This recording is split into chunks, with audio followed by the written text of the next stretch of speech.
И засык. Итак, тема контроля разума. Контроль разума, что это? Новая звезда на небе?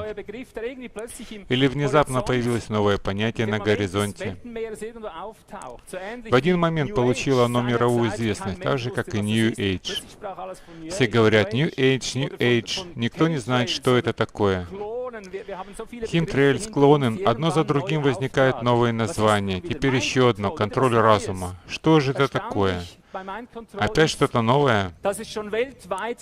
Изумляет то, что уже во всем мире происходят огромные перемены, о которых мы и понятия не имеем. США, Япония, Европа, за небольшим исключением.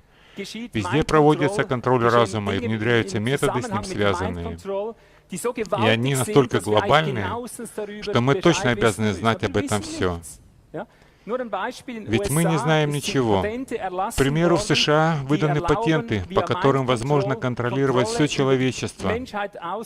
И это затронет буквально каждого из нас. Да, такие патенты существуют, а мы до сих пор не знаем, что такое контроль разума.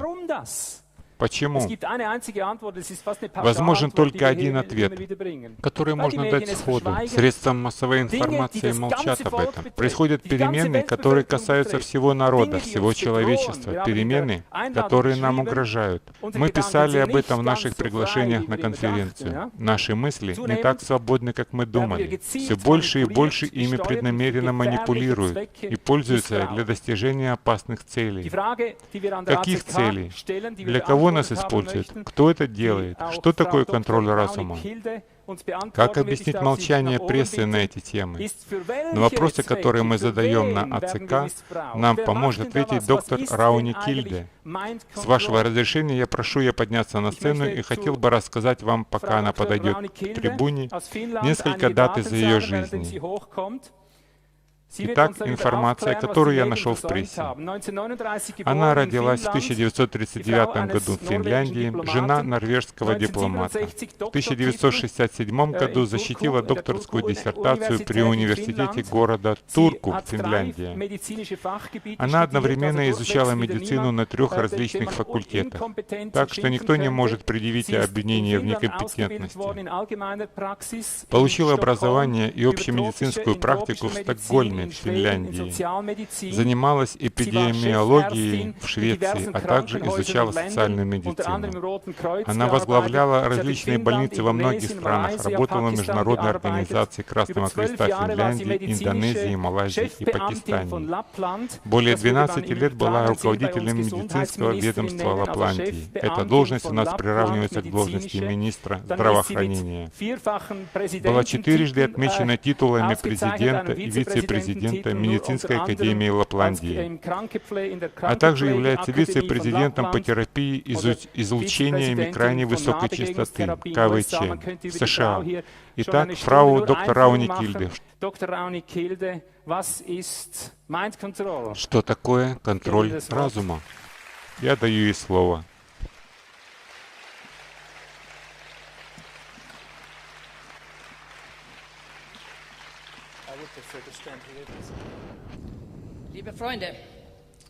Дорогие друзья, какой самый большой секрет в мире? Кто-нибудь думал об этом? Что значит быть человеческим существом на этой планете? Что такое человеческая сущность? Многие из нас и даже доктора забыли об этом.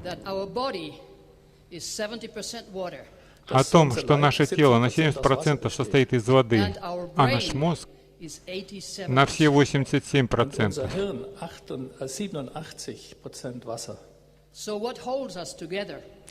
Но в чем наша суть? Это энергия.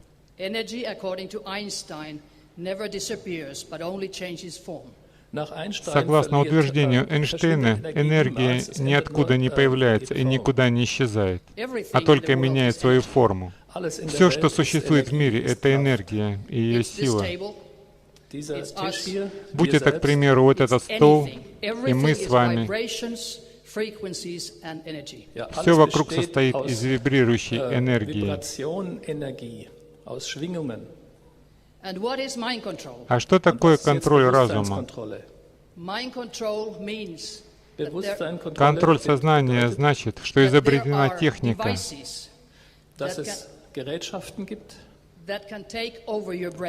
способная перенять функции мозга.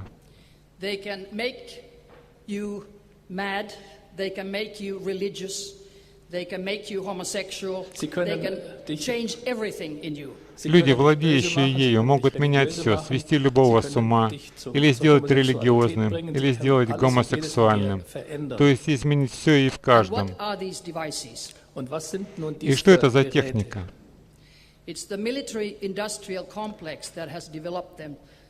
Военно-промышленный комплекс выпускает эти приборы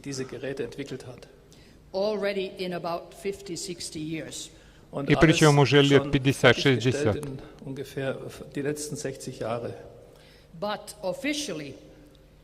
Но официально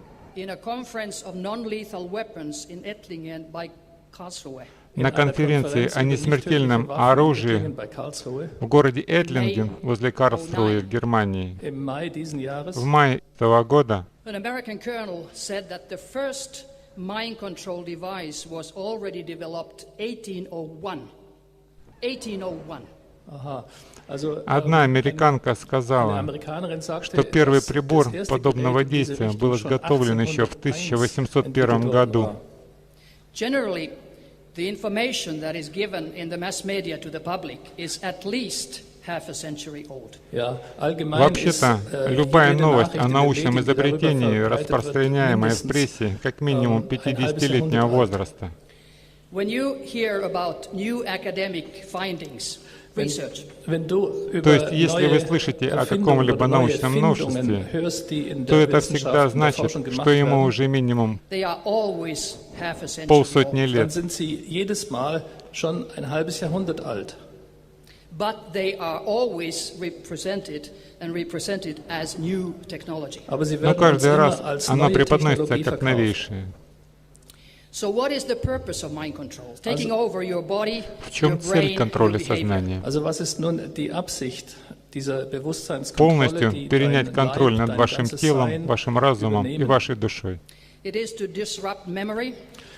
идет о том, что ваша память может быть кем-то изменена или изъята. Могут любого опозорить, дискредитировать его странным поведением, изменять ваши сексуальные наклонности или даже стереть информацию из памяти. Какая цель преследуется этим?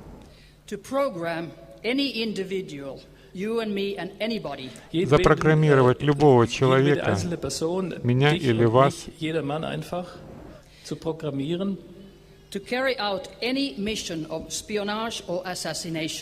выполнить любой приказ, будь то шпионаж или убийство, причем даже против вашей собственной воли.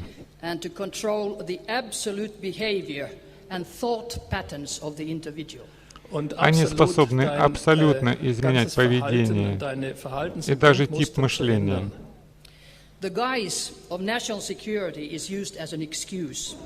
Национальная безопасность служит для них при этом оправданием.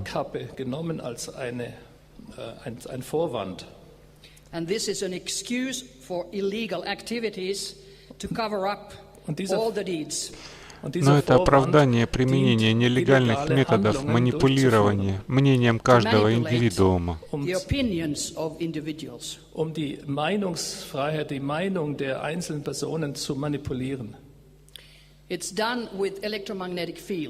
Такое влияние оказывается преимущественно посредством электромагнитных полей, наркотиков, спреев,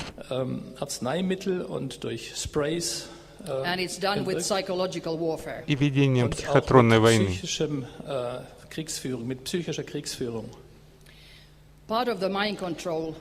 Методом контроля сознания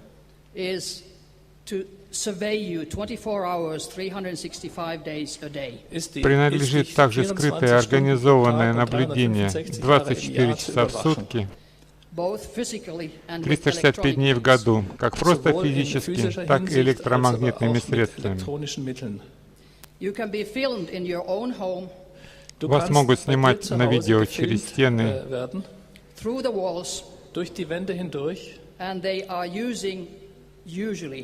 для этого обычно используют предварительно завербованных соседей.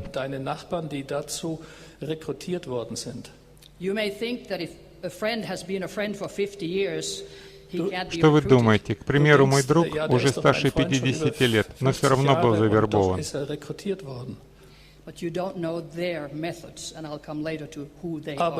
Но вы не знаете их методов. Я вернусь к этому позже.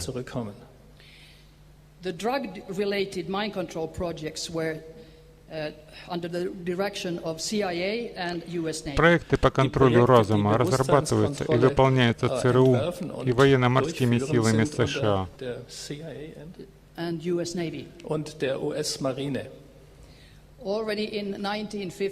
Уже в 1952 году ЦРУ практиковала зубные и внутричерепные имплантанты для того, чтобы вас контролировать и вести постоянное наблюдение.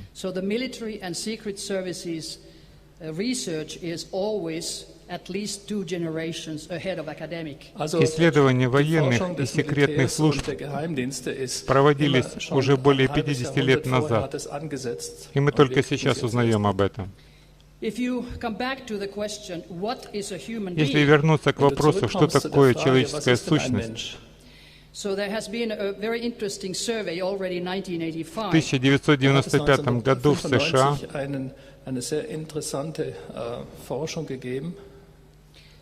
и в европейских странах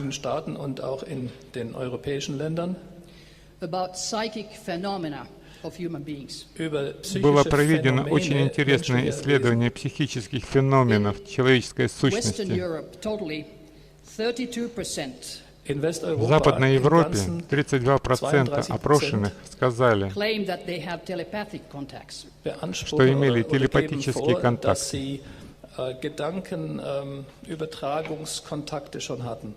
20% опрошенных подтвердили, что имели эффект дежавю.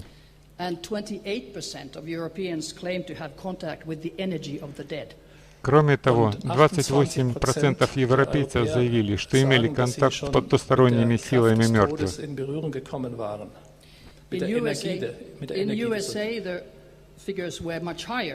В США эти цифры намного больше. 58% опрошенных имели телепатический контакт.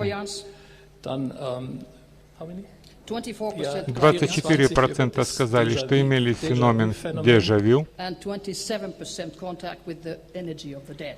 27% заявили, что имели контакт с потусторонними силами мертвых.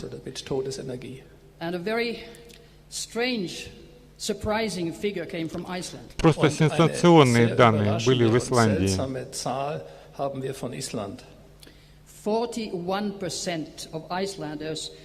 41% имели контакты с потусторонними силами мертвых.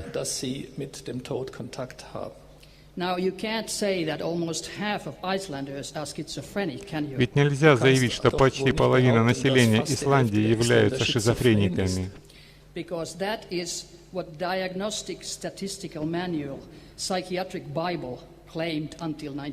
Но таковы данные статистики диагнозов, установленных в психиатрии в 1994 году.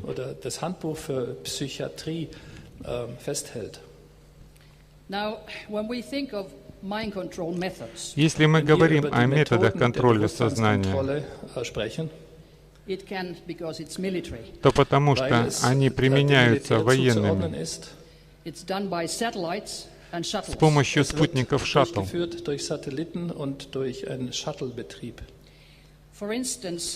Так как космические корабли шаттл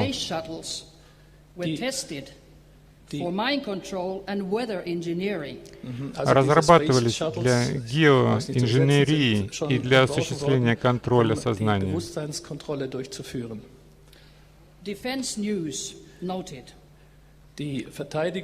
В одном издании об обороне Defense News опубликовано,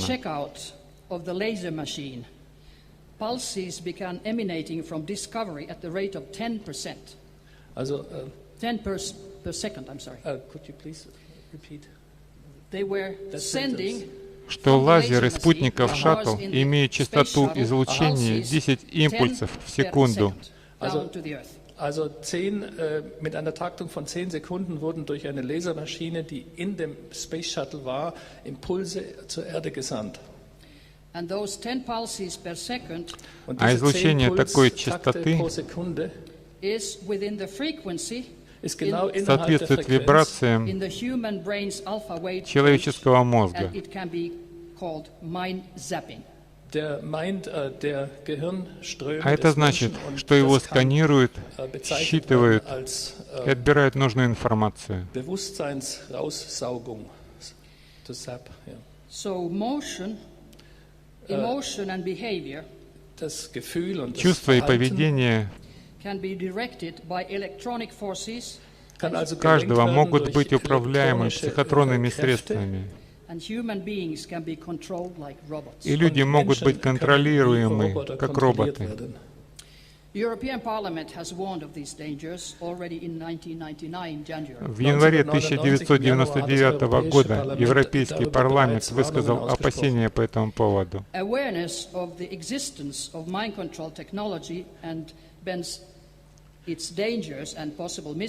Он предупреждал о контроле сознания и обозначил опасность злоупотреблениями, технологиями контроля разума, доминирующими в Европе.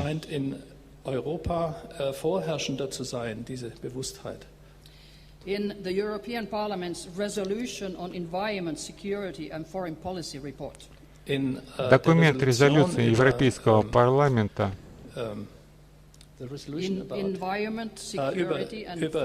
охрана окружающей среды, безопасности, внешняя политика содержит следующие разделы.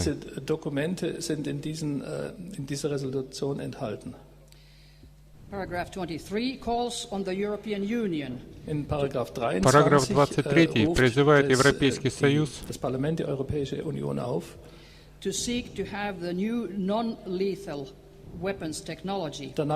отказаться от обладания и приобретения так называемого несмертельного оружия, так как это оружие тоже убивает, хотя и продается под маркой несмертельного. Разработка новых стратегических вооружений должна контролироваться и регулироваться международными договорами.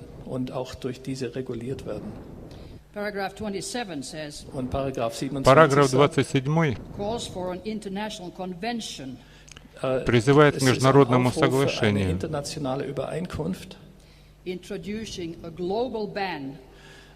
которое бы включало глобальный запрет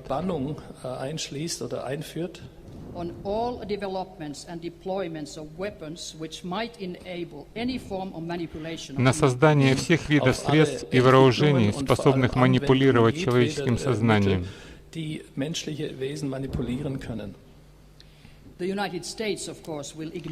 Соединенные Штаты Америки, конечно же, проигнорировали эту резолюцию, не обращая внимания на международное давление.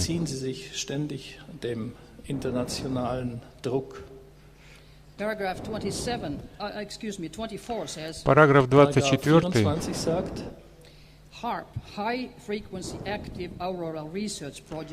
говорит о том, что на Аляске развернут исследовательский проект HARP.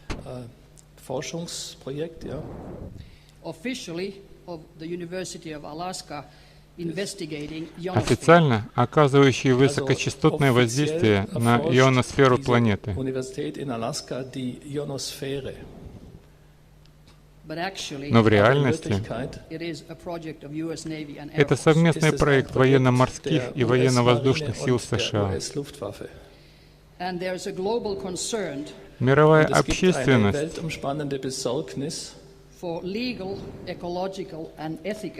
обеспокоена законностью и этической безопасностью применения этого проекта.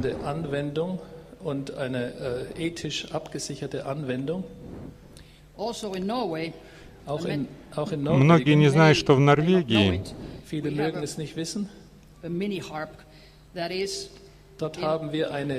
тоже есть мини-харп проект «Глобус-2», развернутый в 50 километрах от российской границы.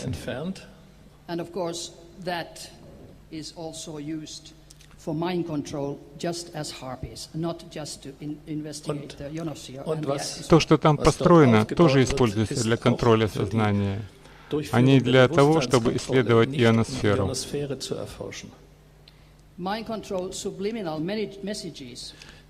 Контроль разума распространяется и на подсознание, а осуществляется через радиоволны,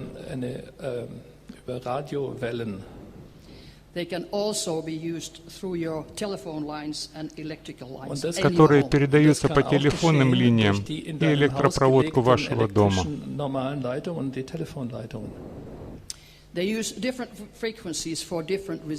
Они используют различные радиочастоты для того, чтобы добиться различных результатов. Допустим, 15 Гц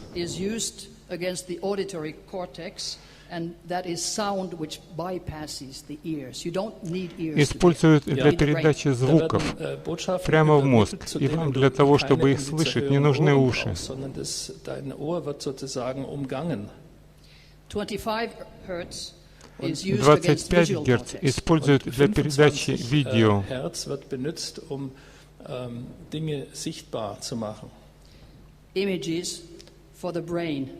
Прямо в ваш мозг, минуя глаза. Also das sind Energien für dein Hirn, die dein Hirn aufnimmt, ohne dass du deine physischen Augen dazu brauchen müsstest. На 20 Герцах можно сканировать ваши мысли. In dein Hirnzentrum gebeamt werden.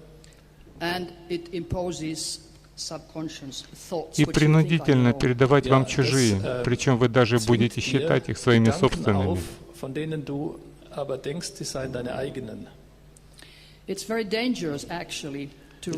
Это очень опасно здесь открыто выкладывать общественности такие вещи о контроле сознания, так как это величайшая тайна, что такое человеческая сущность. Я уже принимала участие во многих международных конференциях.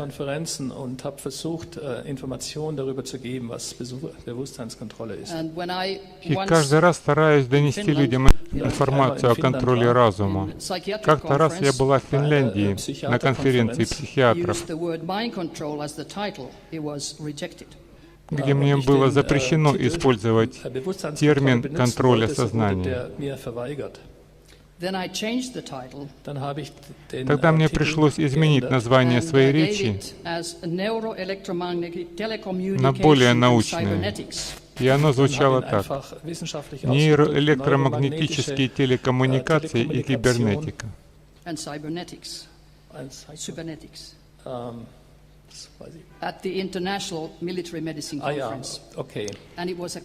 Такое название было принято и на конференции «Интернациональная военная медицина».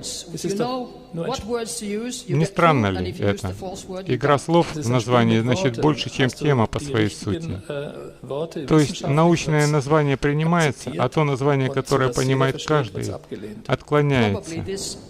Report, the year 2000, was the first one in a scientific conference, and I got it through only because I knew the military general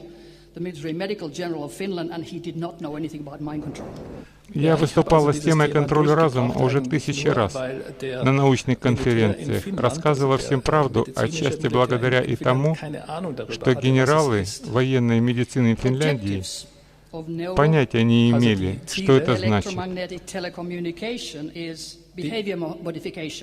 Цель нейроэлектромагнетических телекоммуникаций — это манипуляции.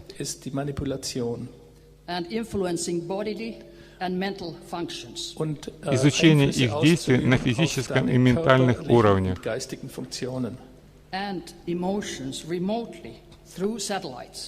А также влияние на чувства людей со спутниковой орбиты.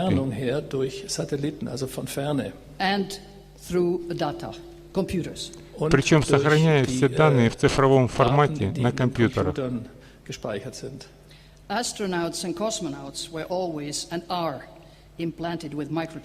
Все космонавты чипированы имплантантами для того,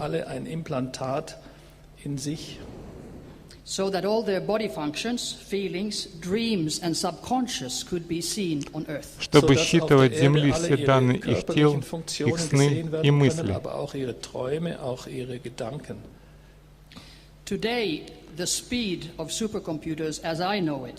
Скорость обработки информации суперкомпьютерами, насколько мне известно,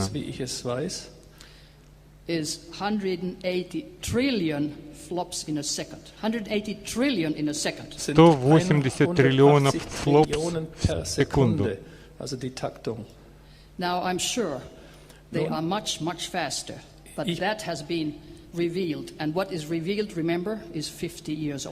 Но надо учитывать, что публикуют как новые данные 50-летней давности.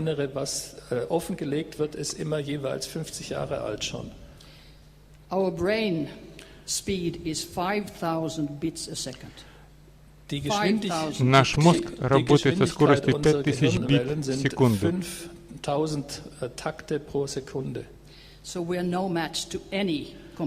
То есть у нас нет никаких шансов спорить с компьютером. Что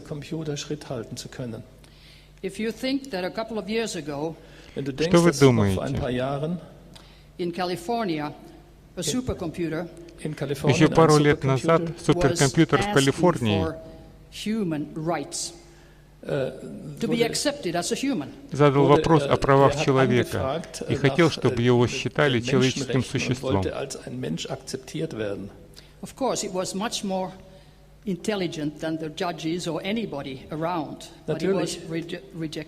Безусловно, этот компьютер имел гораздо более высокий интеллект, чем судья, который должен был по этому поводу принять решение, но ему было отказано.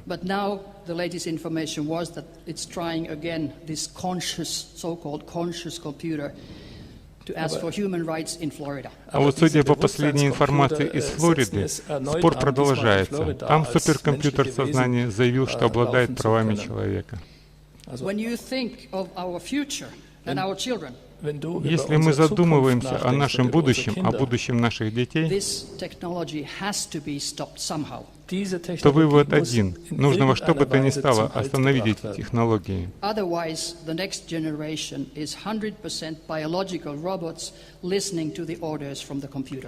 Иначе следующее поколение будет уже поколением биологических роботов, выполняющих приказы компьютеров.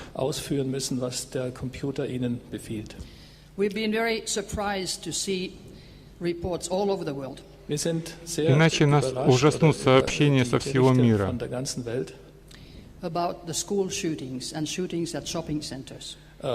о зверствах и терактах в школах и супермаркетах.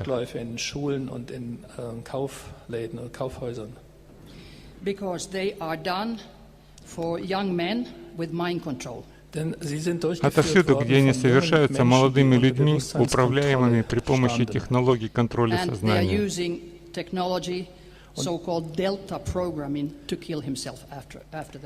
И дельта-программирование на суицид после совершения массовых убийств.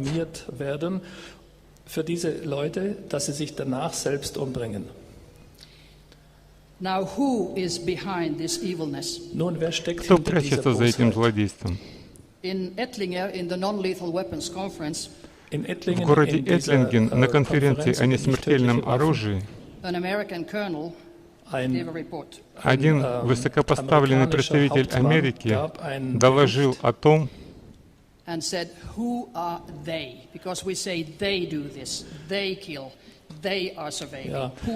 кто это они? Ведь мы всегда говорим, они это делают, они убивают.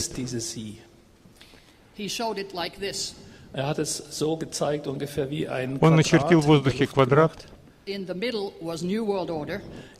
центре которого был новый мировой порядок.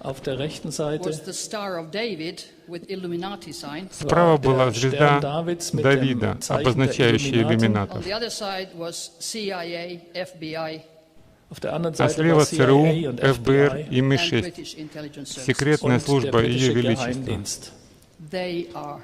Это и есть они.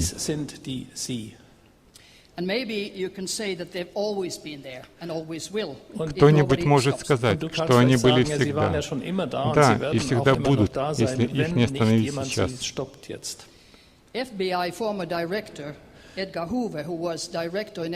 Джон Эдгар Гувер, возглавлявший около 40 лет ФБР, как-то сказал,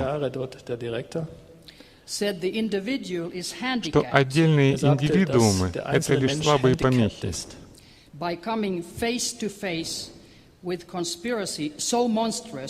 И было бы невероятно, если бы человек смог в одиночку противостоять такому глобальному заговору. В 1913 году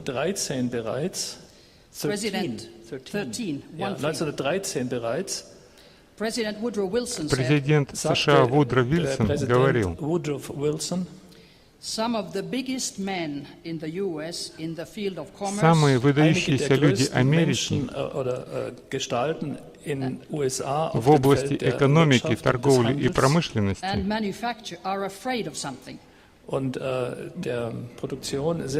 боятся и знают, что есть власть, которая тайно организована и прячется за кулисами,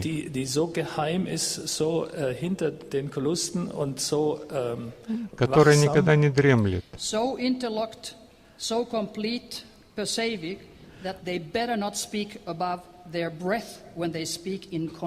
которая настолько хитроумная и сплоченная круговой порукой, что перехватывает дыхание, когда говоришь об этом.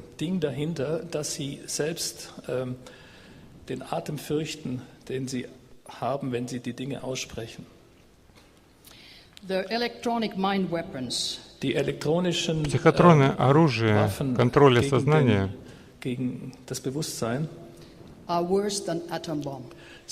хуже атомного оружия, потому что ты не можешь его видеть, но чувствуешь своим телом.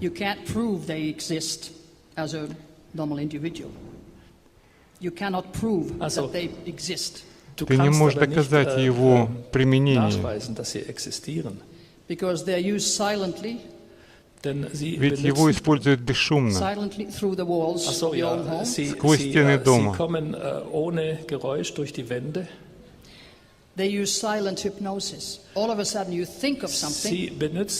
Беззвучно применяется гипноз. Человек может даже не осознавать того, что его мышление подвергается влиянию и внушению.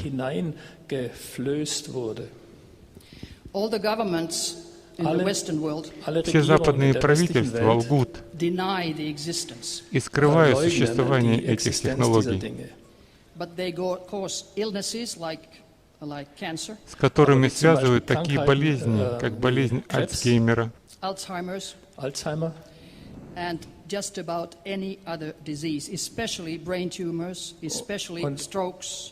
многие виды рака, болезни мозга, сердца и системы кровообращения.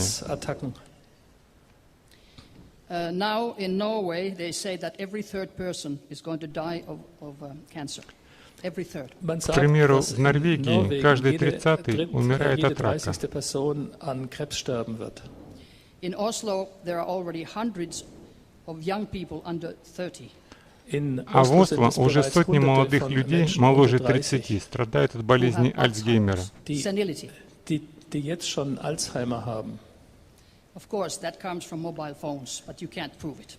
Многие перечисленные болезни вызваны использованием мобильной связи, и почти невозможно это доказать. Но все-таки существует определенного рода доказательства. Один мой друг, который перенес удачную операцию по удалению опухоли головного мозга, she, it was a lady. In Finnish language, we don't separate he and she. It's only han. So often Finns say. Он имеет, нет, не он, а она имеет. Мы в финском языке не различаем он или она, а называем всех хен. Но это женщина. So they had an 8-year-old boy. Так вот, она имеет сына 8 лет, которому его отец подарил на Рождество мобильный телефон. Она спросила: ты что, с ума сошел? У твоей жены рак мозга, а ты делаешь сыну такой подарок?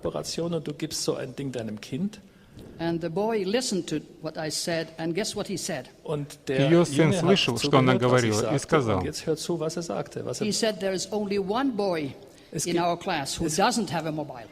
в нашем классе только у одного нет мобильного телефона. Это сын директора фирмы Nokia.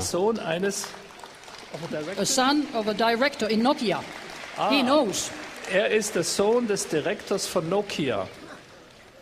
So that is not scientific proof, but it's proof enough for me anyway. Это, конечно, не научное доказательство, но для меня его более чем достаточно. Also, when we think of a human being,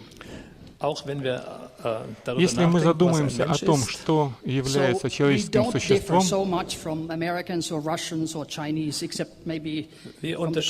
то поймем, что мало отличий между американцами, русскими или китайцами. Существует для всех один стандарт безопасности.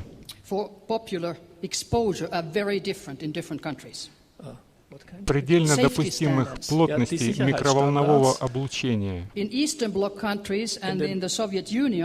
который был действителен и в странах Варшавского договора, и в странах Советского Союза.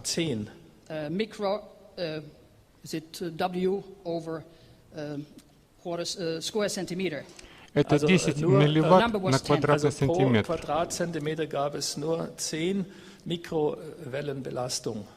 В Австралии он сейчас 200 милливатт на квадратный сантиметр. А в Великобритании и США 10 тысяч милливатт на квадратный сантиметр. Почему это происходит?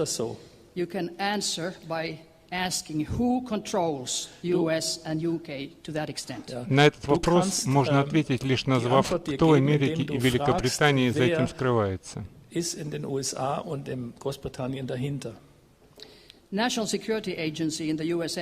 Это служба национальной безопасности США. Это эшелон. Глобальная система радиоэлектронной разведки.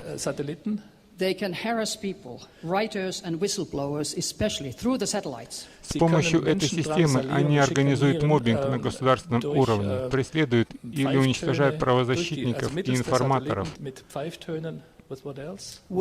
используя, к примеру, высокочастотные сигналы. Повсюду в мире. Они могут установить местонахождение каждого, где бы он ни находился, и определенно знают, где я сейчас. Они слышат каждое мною сказанное слово. И если они захотят, то могут в любой момент послать меня радиочастотным сигналом в нокдаун или даже убить.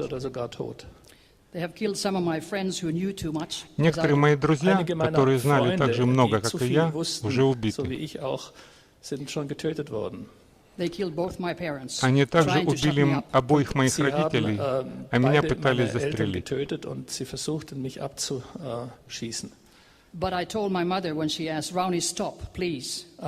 Когда моя мама просила меня прекратить сопротивление, то я отвечала: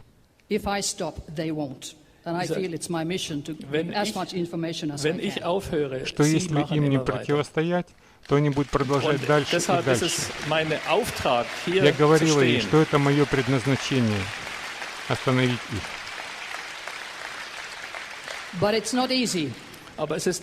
Но это не просто. Мой дом был уже минимум раз 300 ограблен, и полиция совершенно не противодействует, а помогает им.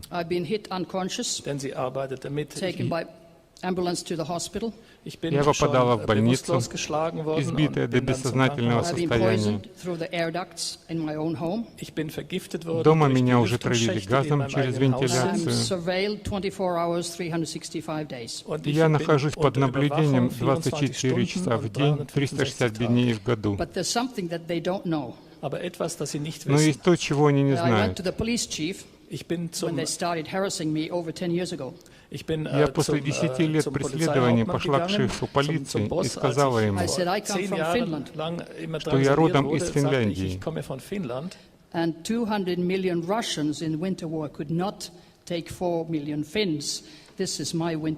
Und 200 миллионов русских не смогли сломить 5 миллионов финнов зимой 1940 года. Это и есть моя Финляндия.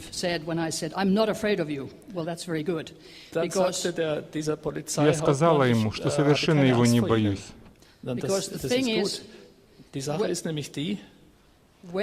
Дело в том, что если человек знает, что смерти нет, то ничего не боится.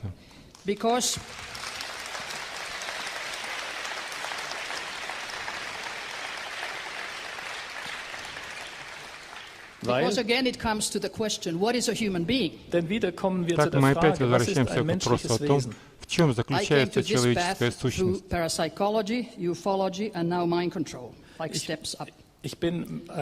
Занимаясь проблемами контроля сознания и психологии, я имела также опыт.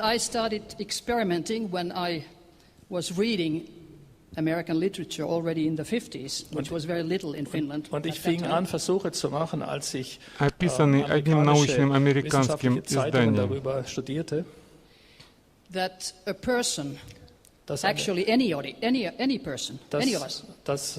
В нем я прочла, что каждый из нас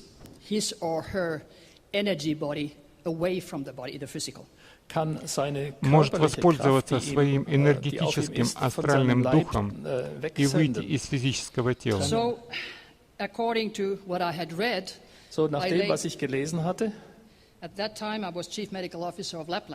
В то время я работала министром здравоохранения Лапландии. Однажды я лежала в кровати, согнув ноги в коленях, и попыталась сконцентрироваться на моей внутренней энергетике, чтобы духом покинуть свое тело. Вдруг я затряслась так, что почувствовала энергетический импульс от ног в голову.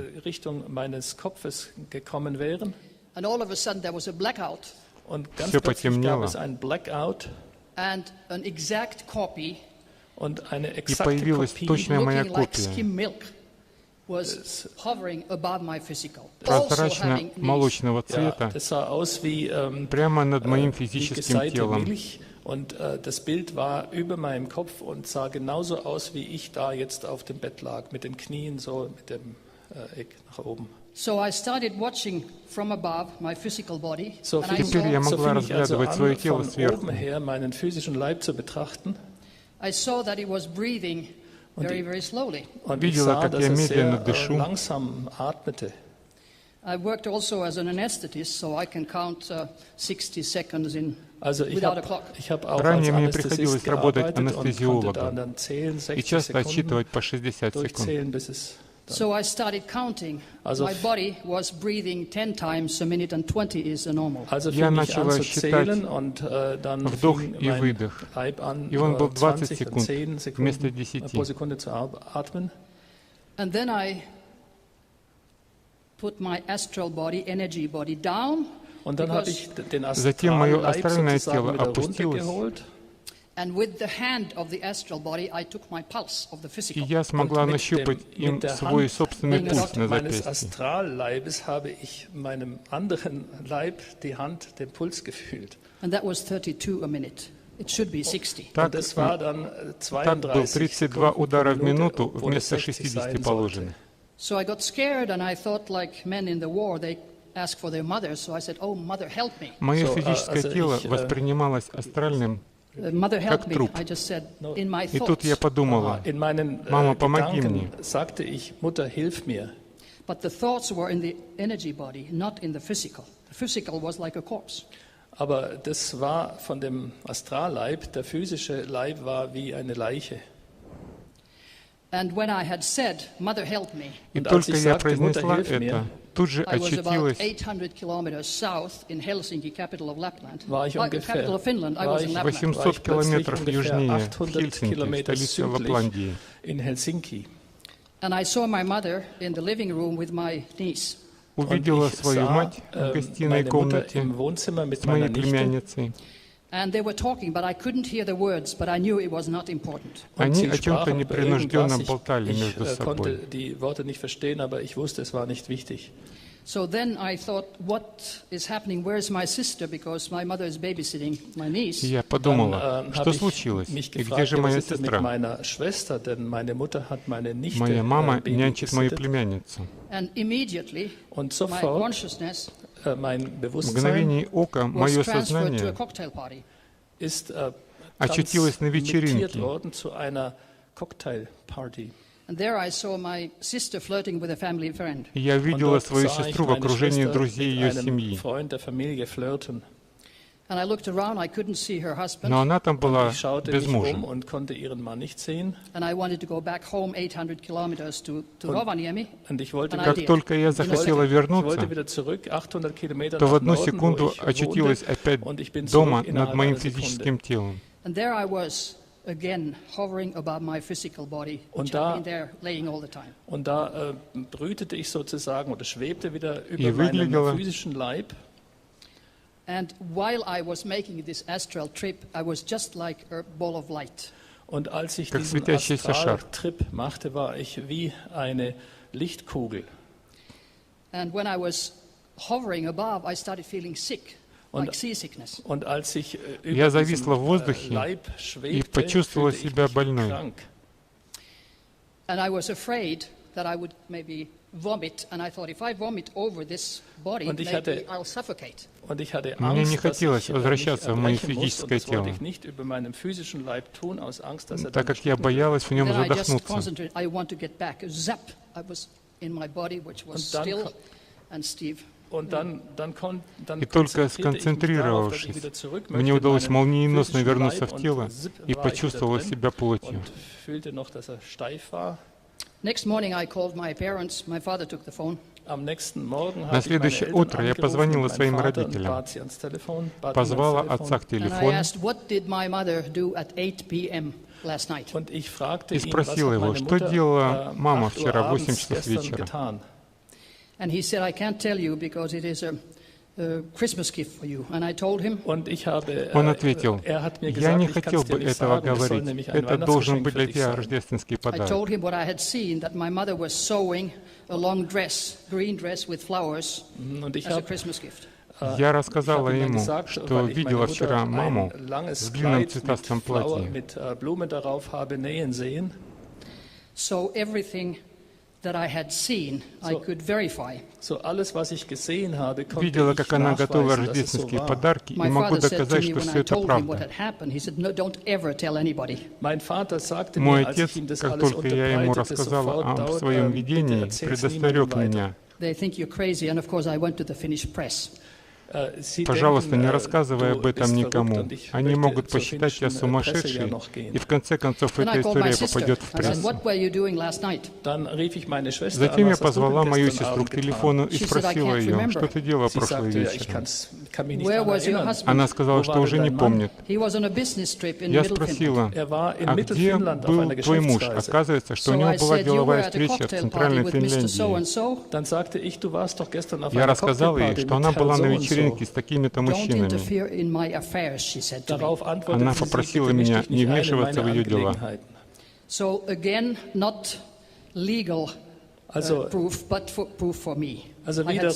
Опять же, это не официальное доказательство реальности происходящего, но вполне достаточное персонально для меня. Это доказывает то, что человек — это в первую очередь свободный дух, а не просто тело. А мы концентрируемся постоянно именно на нем. Этот принцип можно сравнить с машиной и водителем.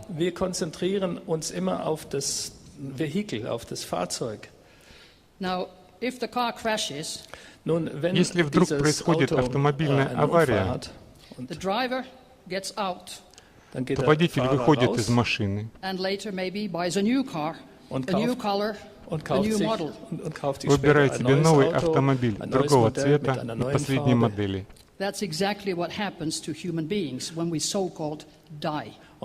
Именно это и происходит с нами после смерти.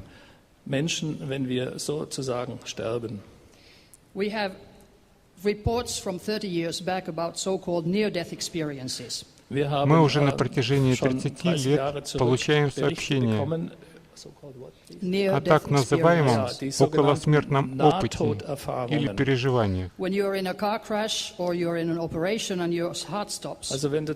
случае аварии или, допустим, операции,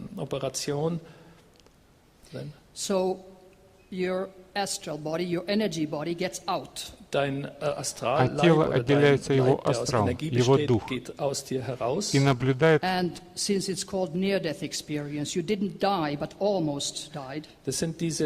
за происходящим со стороны. Человек не умер, но испытывает в такие моменты как раз околосмертные переживания. В любых культурах мира, независимо от того, где они находятся, люди рассказывают о том, что их ведут по темному тоннелю. И там они, в зависимости от религии, к примеру, мы в Европе, в основном христиане, видят Иисуса Христа.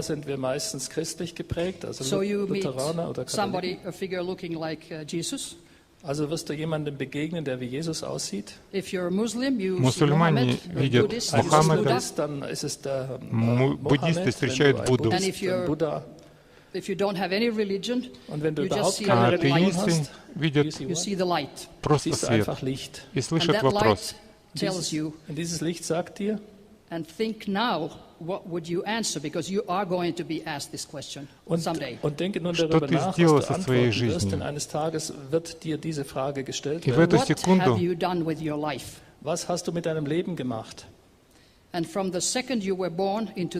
ты покидаешь свое тело и видишь, как фильм. Все, что происходило с тобой с момента рождения. И тогда судишь ты себя сам, не кто-то другой. Спрашивается, как много ты любил? Deine Antwort wird sein, oder die Frage wird sein, wie viel hast du geliebt? Как часто помогал? Wie viel hast du anderen geholfen? How much have you forgiven? Скольких ты простил? Und so weiter. И так далее. В разных категориях и вариантах, какие только можно себе представить.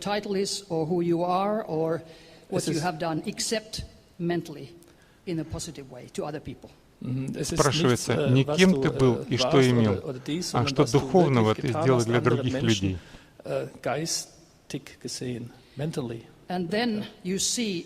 the deceased relatives and friends who all say to you, Ты встречаешь там родных и близких, и они говорят, your time is not out, you have to go back. что твое время еще не пришло, что ты должен вернуться обратно.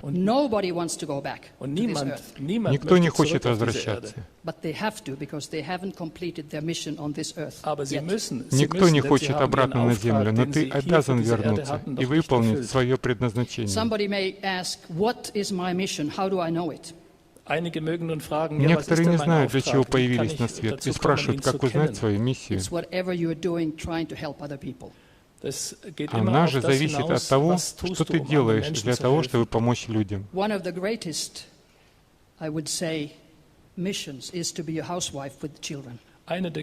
Самым значимым предназначением может быть просто стать домохозяйкой и растить детей.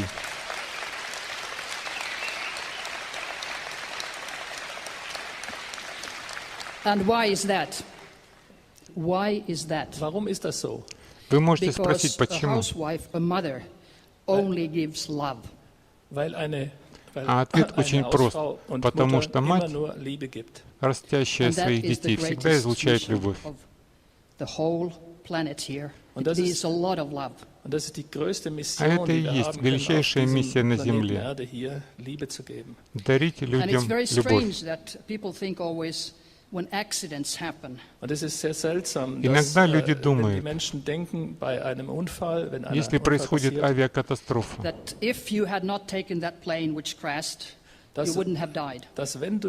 что если бы я сел в самолет, который упал, то я бы погиб.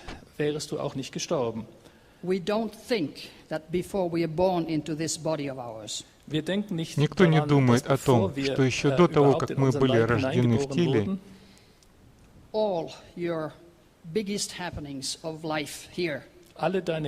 все самые значимые события, которые произойдут с тобой в жизни, уже предопределены для того, чтобы чему-то научить твой разум, твою сущность, твою душу.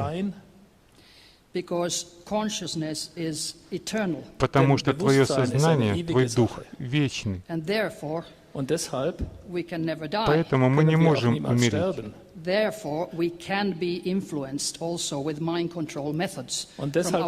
Именно поэтому мы подвержены влиянию средств по контролю разума, контролю сознания. Для того, чтобы защитить себя от внешних негативных воздействий, в первую очередь нужно осознать то, что нереально существует.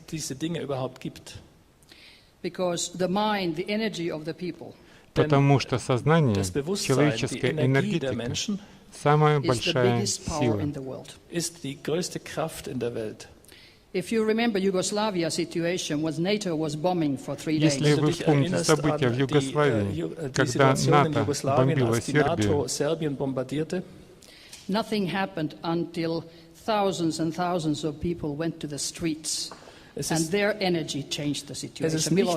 то ничего не происходило до тех пор, пока тысячи людей не вышли на улицы.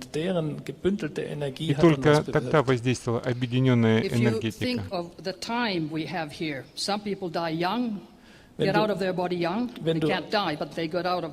Если подумать о том, что некоторые умирают еще молодыми, а другие живут до глубокой старости, то надо понять, что все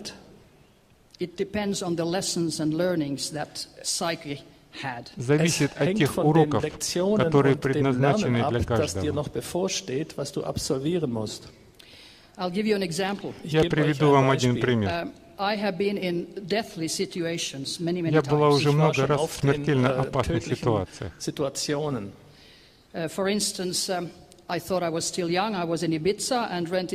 Однажды я была на Ибице в Испании и ехала на мотоцикле.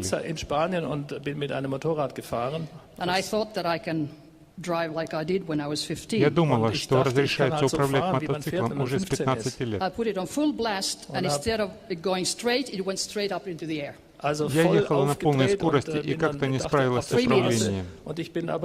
Меня перекрутило и подкинуло в воздух вместе с мотоциклом. В эту секунду я подумала, что это конец. Но случилось что-то невероятное,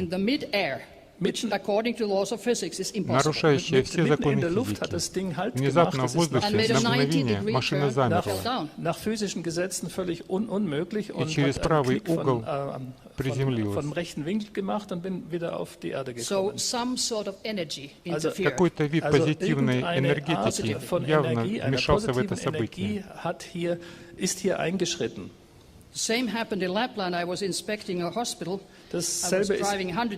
Другой пример. Я инспектировала одну больницу и должна была проехать сотни километров по Лапландии. Неожиданно из леса выскочил лось и прыгнул прямо на мою машину. Он весил около 600 килограмм. И опять, когда он был уже в метре от меня, я подумала, что все, это конец. Но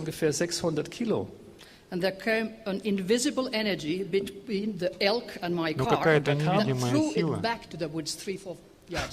отшвырнула лося обратно в лес. Okay, also es gab eine plötzliche unsichtbare Kraft zwischen mich und den Elch, und den Elch hat es zurückgeschleudert in den Wald. It landed on 4 feet and went like this, like what happened? Und ist aufgekommen auf seine 4 Füße und hat sich noch ein bisschen geschüttelt und hat sich dann getrollt. So that just shows that you cannot die, get out of your body until your mission is over. Такие случаи доказывают, что ты не умрешь до тех пор, пока не будет выполнено твое предопределение, твоя миссия. Somebody always protects you. Somebody protects you. Есть тот, кто тебя защищает. Es gibt jemanden, der dich schützt. There are many other examples. Und es gibt viele Есть много других Beispiele, примеров, которые показывают, every one of us has a path to go. Должен идти тем путем, который ему предназначен. Remember, you have accepted. Ты должен просто вспомнить, что ты сам согласился на эту жизнь. И если происходит что-либо негативное, то нужно в первую очередь задать себе вопрос, чему оно может меня научить.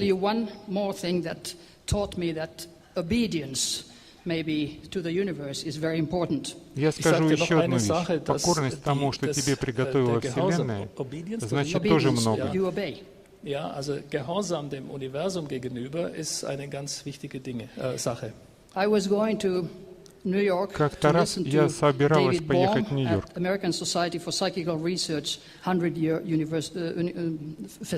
на выступление американского ученого Дэвида Бома.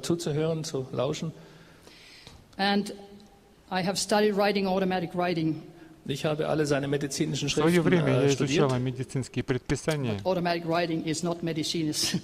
и и также научилась и быстрописанию. Быстрописание — это когда человек пишет автоматически, входя в транс, и чужой дух ментально управляет им во время записи.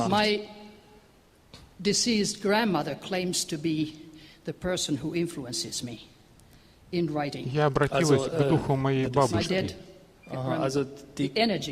чтобы она переняла энергетически мое тело.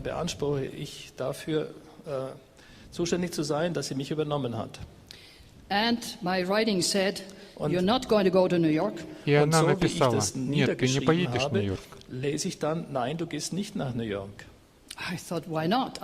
Я ответила, почему нет? Я уже купила билет. And the writing said, "You're trying to change your destiny, and right now it's not possible." И писала автоматически дальше. Измени цель своей поездки. Я отвечала, что это невозможно. On the 9th of March, и вот 9 марта in 1995, I jumped on the car С 1995 года я вышел из автомобиля покататься на лыжах. A few days before I should have gone to New York. А это было за несколько дней до поездки в Нью-Йорк. And a bus was driving behind me, new snow, I started sliding. Позади меня ехал автобус, и вдруг его начало заносить на гололеде. Наступил момент, когда я поняла, что он меня неизбежно собьет.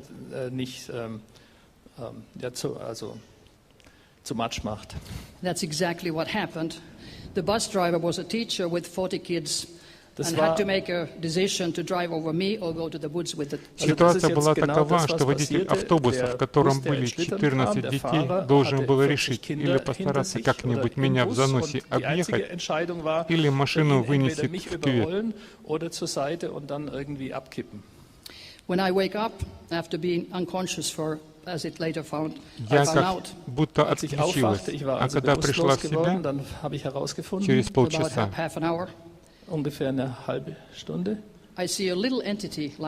то увидела какое-то малое существо, которое делало такие движения,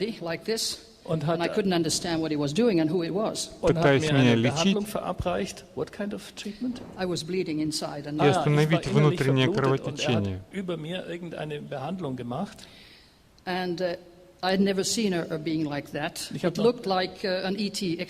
Я никогда ничего подобного не видела. Это было внеземное существо, вот такого роста.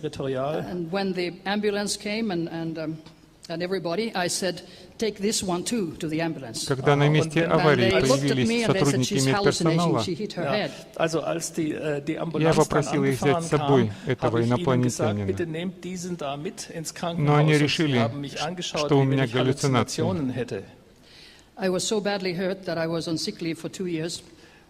Я пострадала настолько, что еще 2 года не летала в Нью-Йорк.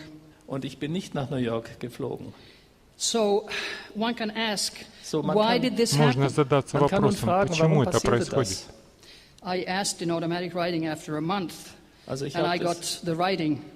Я как-то задала этот вопрос в процессе быстрописания, и автоматически ответ был таков. Lesson of obedience. You would have died if we had not interfered and given you a new chance to do your life's work. Ты до сих пор не научилась покорности судьбе. Ты бы умерла, если бы тогда отправилась в Нью-Йорк. So there are very, very strong energies in the universe. Во Вселенной скрыта огромная энергия. And you can we all can get help if we want to. We just have to ask. И мы всегда можем получить помощь. Нужно ее лишь попросить. And when somebody is dying of cancer or если кто-нибудь умирает от рака или другой болезни, you can be sure that even if that would be induced, то это значит, что ты вызвал эту болезнь сам.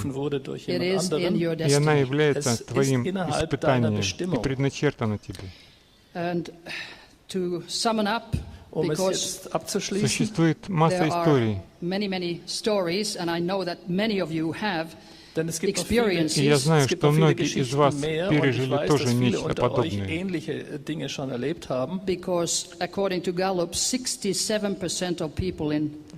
Как гласят опубликованные данные опросов населения, 67% людей, живущих в разных странах,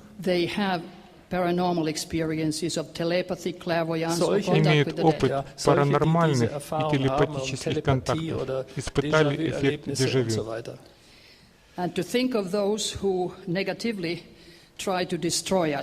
Ты понимаешь, что кто-то, используя негативную энергию, пытается нас уничтожить. Ведь мировая элита планирует убить 2/3 населения Земли. Применяя психотронное, микроволновое и химическое оружие.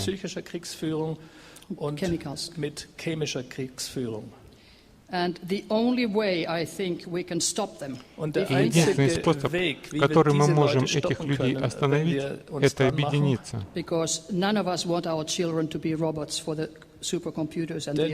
никто не хочет, чтобы наши дети стали биологическими роботами их суперкомпьютеров. Единственный способ выжить — это жить в свете любви.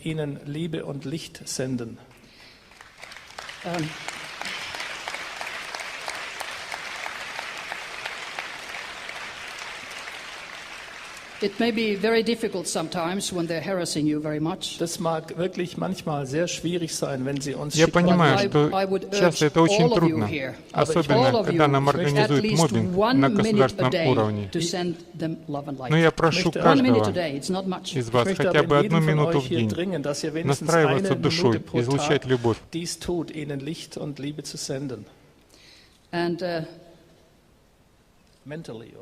Безусловно, было бы еще лучше высказывать свои чувства. Тогда мысль будет распространяться ментальной, энергетической волной. Я бы хотела, чтобы вы запомнили на всю жизнь 2 вещи. Смерти нет, мы не одни во Вселенной. И на все есть лишь один ответ — свет и любовь. Большое спасибо. Liebe und Licht sind die Antwort. Thank you very much.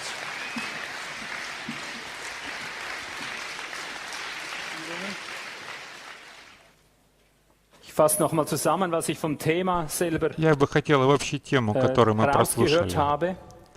Итак, существует техника для сканирования и изменения микроволн мозга, причем даже с большого расстояния. Существуют методы, позволяющие генерировать в человеке различные ментальные, психические и физические состояния. Как я понял, есть способы и технические средства, способные вводить людей в какие-то заданные состояния. Это звучит невероятно. Хотим мы это? Конечно, нет. Я благодарен вам за то, что вы нам обо всем рассказали. Это как научная фантастика. Но в действительности, то, что нам преподносится как новейшие достижения науки, новости уже минимум 50-летней давности. Надо бы это получше запомнить. Может, присутствующие здесь гости, рассматривая символы с левой и с правой сторон, ожидали что-нибудь другое. Они отражают постулаты философии, возможно, и религии, и принадлежат к концепту определения «за» и «против». Здесь черными пятнами обозначены несколько тем, одна из которых — сегодняшняя тема контроля разума. Другие темы озвучат другие реферанты на конференции, так сказать, прольют свет на черные дыры. Мы приглашаем докладчиков выступить, и их речи каждый воспринимает по-своему, соответственно тому, с чем он сюда пришел. Может, кто-нибудь сегодня стал более верующим христианином. Все зависит от той картины, которую он сам себе рисует в голове. Возможно, тема «Контроль разума» была полностью закрытой для тебя. А теперь все мировосприятие переворачивается вверх ногами. А кто-то думает о реинкарнации. Все движется одно за другим на АЦК. Что-то объяснили, а теперь рассматривают другие вопросы. Например, что это за черный четырехугольник? Некоторые видят происходящее с другой стороны, а то, что затемнено, здесь выглядит иначе. Эти символы могут нам напоминать, что мы здесь не для того, чтобы все необдуманно верить. Правда, с которой мы сюда пришли, это определение «за» и «против». И мы хотели бы апеллировать каждому присутствующему.